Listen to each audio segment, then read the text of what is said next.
Ел президентінің бастамасымен 1997 жылдан бастап мамырдың 31 күні саяси қуғын-сүргін құрбандарын еске алу күні етіп бекітілген болатын.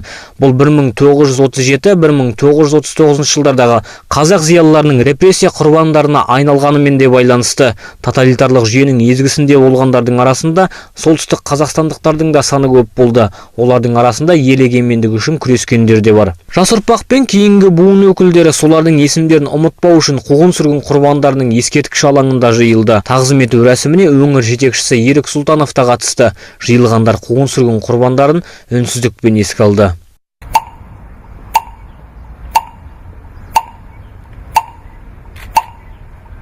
Кейін өңір басшысы репрессия құрбандарының есімдері жазылған тақтаны аралап көрді. Айта кету керек, аталмыш ескерткіш памятник қоғамдық қорының бастамасымен, жергілікті әкімдіктің қолдауымен қайта жаңғырған. Кейін қазақ зиялыларының арасында ерекше орны бар жерлес ақын Мағжан Жұмабаевтың ескерткіш алаңында жиылғандар 1 минут үнсіздікпен еске алды. Ұлы ақынның ескерткішіне гүл шоқтарын қойып, тағзым ету рәсімі өтті. Тасболат Бекенов туысының ескерткішінің алдына жыл сайын келіп, еске алатынын айтады. Жиылғандардың арасында облыс және қала басшылығы, жастар ұйымдарының өкілдері, мекеме қызметкерлері мен студенттер және мектеп оқушылары болды. Жас буын өкілдері ұлылардың тәуелсіздік жолындағы күресі кейінгі ұрпаққа үлгі болу керек деп санайды. Өйткені солардың арқасында бейбіт күн аспанымыздан шайылмай келеді. Біз қуғын-сүргін құрбандарын еске алу үшін осы жерге жиналып отырмыз. Тоталитарлық кеңес заманындағы біздің халқымыздың басынан өте ауыр қасіретті жылдар өткен болатын.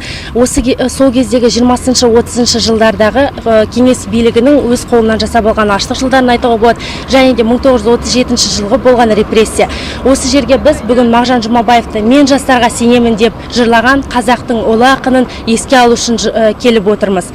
Еске алу шарасы барысында ақиық ақынның өлеңдері оқылды. Мағжан Жұмабаевтың өлеңдерін жатқа айтқан жас балғындар осылайша ақынның жырларын насихаттауды көздеген. Ерлік, елдік, бірлік, қайрат бағардың, жауыз тағдыр жойды бәрін не бардың, алтын күннен бағасыз бір белгі боп, нұрлы жұлдыз, бабам тілім сен қалдың.